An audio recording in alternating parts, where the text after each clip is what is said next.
Hey besties, it's almost back to school.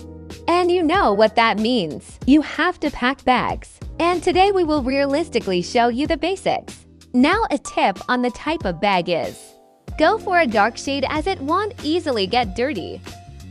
This is because light colors can show the stains, but on darker backpacks like brown or black.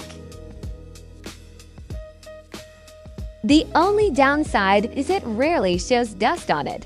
But here is a catch, only by backpacks. This is because online people use tote bags. It makes it look cute and stylish, but we are in the real world, where this is not for school. It might look tempting to get for school, but it hurts your shoulder and it does not have that much pockets. It's also easy to lose things from this and kill you back. I would only buy this for maybe sleepovers or something. Next is inside. First up is you need a pencil case and you should pick a usable one and not like cute but small.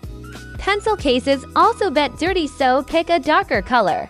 You are not opening a shop, so only bring what you need. I'll tick what to bring.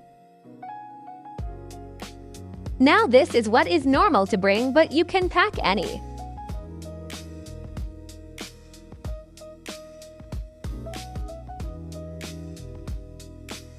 Now 2. Emergency kit. Here is a checklist. Anyways, is you want more of this content, sub and like.